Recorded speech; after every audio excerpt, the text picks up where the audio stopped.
Bonjour. Aujourd'hui, nous célébrons la fête de Saint-Michel, Gabriel et Raphaël, les archanges. Nous allons méditer l'évangile de Jésus-Christ selon Saint Jean, chapitre 1er, du verset 47 à 51. Le Seigneur soit avec vous. Évangile de Jésus-Christ selon Saint Jean. Honneur et gloire à toi, Seigneur, Jésus, source d'amour, toi le chemin de vie, le roi de la paix, Jésus, Jésus, Jésus. En ce temps-là, lorsque Jésus vit Nathanaël venir à lui, il déclara à son sujet: « Voici vraiment un Israélite, il n'y a pas de ruse en lui. » Nathanaël lui demande: « D'où me connais-tu » Jésus lui répond: « Avant que Philippe t'appelle, quand tu étais sous le figuier, je t'ai vu. » Nathanaël lui dit: « Rabbi, c'est toi le Fils de Dieu, c'est toi le roi d'Israël. » Jésus reprend: « Je te dis que je t'ai vu sous le figuier, et c'est pour cela que tu crois. Tu verras des choses plus grandes encore. » Et il ajoute: « Amen, Amen, je vous le dis.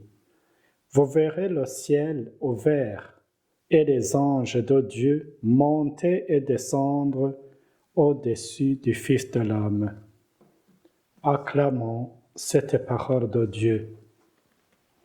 Honneur et gloire à toi, Seigneur, Jésus, parole de vie, toi, lumière de ma vie, la joie dans mon cœur, Jésus, Jésus, Jésus. Nous célébrons aujourd'hui la fête des archanges Michel, Gabriel et Raphaël, qui ont un rôle spécial auprès de Dieu comme messagers. Michel nous protège contre les pièges du diable et nous fait prendre conscience de la présence de Dieu dans le monde. Gabriel, c'est son messager qui a été envoyé à Zacharie et à Marie et nous appelle à réagir au message de Dieu devant les tendances fluctuantes de nos vies. Raphaël, quant à lui, il nous rappelle notre ange gardien. Les trois, ce sont des messagers et serviteurs de Dieu qui manifestent la transcendance de Dieu et sa présence agissante dans le monde. Pour cette fête, comme nous venons de l'entendre, la liturgie nous propose de méditer l'évangile de Jésus-Christ selon Saint Jean, chapitre 1er, en commençant par le verset 47 et suivant, qui nous parle de la foi de Nathanaël, qui est connu sous le nom de Barthélemy dans la liste des 12 apôtres. Quand son ami Philippe lui dit qu'il a découvert celui que Moïse et les prophètes ont annoncé, Nathanaël ne croit pas en cette parole. Le scandale de l'incarnation l'empêche de croire. Peut-il sortir quelque chose de bon de Nazareth? En dépit de ce refus, Philippe persuade son ami de venir vers Jésus. « Viens et vois. » En surmontant ses préjugés, Nathanaël franchit un premier pas vers la foi et vers la découverte de la véritable identité de Jésus. Et, éclairé par la parole, il dépasse ses connaissances trop humaines. De son côté, Jésus accueille Nathanaël par une épreuve de sa connaissance surnaturelle et en lui montrant qu'il le connaît d'une manière profonde. Sur ce, Nathanaël proclame la profession de foi la plus profonde. « Rabbi, c'est toi le Fils de Dieu, c'est toi le roi d'Israël. » Dans sa profession de foi, il a reconnu Jésus dans sa relation spéciale avec le Père, dont il est le Fils unique. On reconnaît la spontanéité de Nathanaël, qui vient de découvrir celui qu'il cherchait sans le connaître, le Fils de Dieu, donc Dieu lui-même. Grâce à cette foi, Nathanaël reçoit une promesse qui lui permettra d'approfondir toujours plus la personne du Christ et sa mission. Tu verras des choses plus grandes encore. Nathanaël est entraîné par Jésus pour aller très loin. Il s'est engagé alors à suivre Jésus. La reconnaissance de Jésus a besoin d'une expérience vivante, une relation intime et profonde avec lui.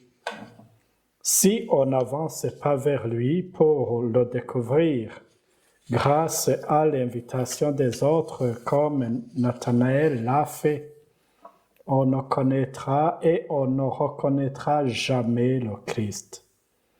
Il faut donc répondre à cette invitation qui nous dit « Viens et vois ». Pour voir, il faut faire un mouvement, il faut y aller. Si Jésus termine son dialogue avec Nathanaël en parlant du ciel ouvert et de son mouvement incessant des anges qui montent et descendent au-dessus du Fils de l'homme, c'est pour nous révéler ou bien pour nous rappeler qu'il n'y a pas de barrière entre le ciel et la terre, entre Dieu et les humains. Et les anges veillent pour que cette communication entre Dieu et les humains reste et pour que notre protection en tant qu'enfant de Dieu soit assurée.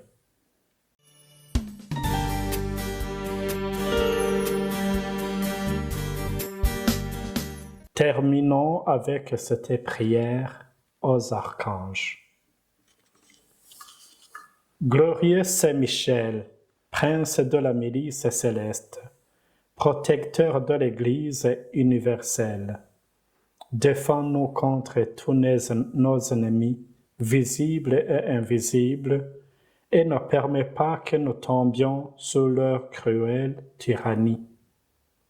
Saint Raphaël, guide charitable des voyageurs, toi qui, par la vertu divine, opères les guérisons miraculeuses, daigne nous guider dans le pèlerinage de cette vie vers le ciel et guérir les maladies de nos âmes et celles de nos corps.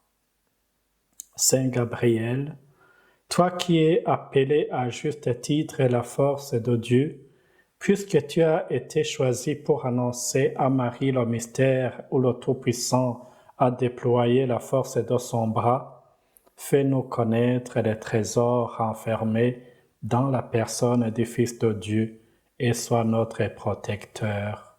Amen. Maintenant, recevez la bénédiction de Dieu. Que Dieu Tout-Puissant vous bénisse, le Père, le Fils et le Saint-Esprit. Amen. Bonne journée.